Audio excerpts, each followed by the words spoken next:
Hello, church family. It's another Friday video, and this week I just wanted to speak a little bit about taking it slow, about not getting overwhelmed by worries and cares and anxieties, about pressures of things to do or what's on your plate, but be able to slow down and spend time with God and appreciate the good things He's given us.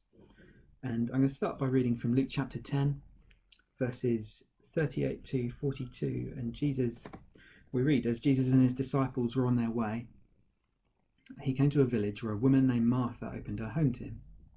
She had a sister called Mary, who sat at the Lord's feet listening to what he said. But Martha was distracted by all the preparations that had to be made. She came to him and asked, "Lord, don't you care that my sister has left me to do the work by herself? Tell her to help me." "Martha, Martha," the Lord answered, "you're worried and upset about many things, but few things are needed, or indeed only one. Mary has chosen what is better, and it will not be taken away from her." And there's lots in there. I mean, one is that women are given such an important place in Jesus' his ministry and his teaching. He really respects women. He allows them to come and sit at his feet and study under him, things that would have been often kept just for men in his culture. But really what I wanted to draw out of that was just how Jesus sees two people, and both, you could look at it and say, well, Martha's getting on with the work and Mary's being lazy, but Jesus sees it very differently. He says that there's always going to be things to do. There's always going to be things to do and stuff mounting up and things to get done, but sometimes it's right to take it slow and spend time with God, spend time with the teacher, spend time with Jesus. And I suppose I would challenge all of us, when you begin your day, is it straight into busyness? Is there lots to get done, things to do, and that's the focus? I don't have time to stop and get time with God. Or do you say, no, there's always going to be busyness, but the better thing is to get time with the teacher? And that may look different for different people. That may be first thing in the morning, it may be last thing in the evening, but is there time in your day that's set aside to say, look, whatever is on my plate, I need this more. This is the best thing, to get time with God. He's the one who's going to help me. And just during the lockdown and while things have been very different, I've really been appreciating taking it slow at times and finding things to appreciate. So for me, that looks like making sure I get out for a walk, once a day if I can, or a cycle or something.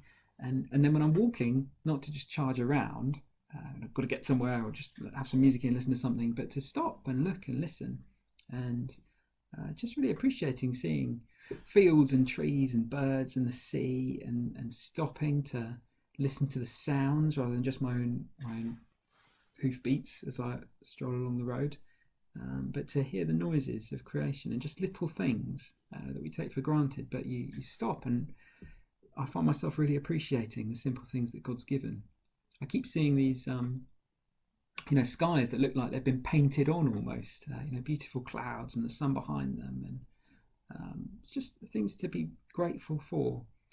We went camping last week with some family, and while we were there, seeing there wasn't much light around because it was out near Hickling in the countryside, and you could see so many stars, and it's just pausing for a minute and say, this is beautiful, and God made this, and it's there to be enjoyed, and it reminds us of him and all that he's done. And it's so similar, just taking time to stop in his presence and read and pray and appreciate all that he's done for us. So while we were camping, there was lots to appreciate. When we got back, there were things to appreciate, like being able to sleep again. And for all that there are many problems going on, and all that there's much to get on with and lots of pressure on our plates, there's also much to be grateful for.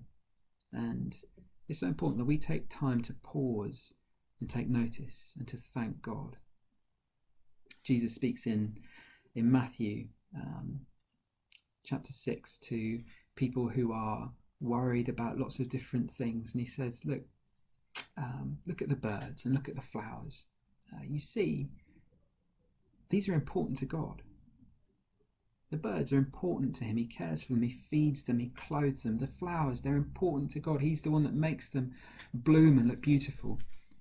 He cares for them. He gives them life and he makes them grow. But listen, in God's eyes, Jesus says, you are much more important than they are. And if he's going to take care of them, he's going to take care of you. So he knows your worries. You can tell him. You can ask him. He knows. He loves you. He is with you. He is for you. And he is keen for us to know when to take it slow. Know when to just sit at his feet and be grateful for him and appreciate the good things that he's given us.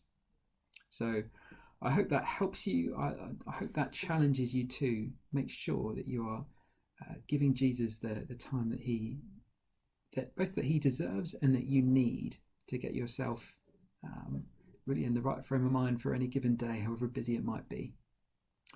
God bless you, friends. Hope to see you soon.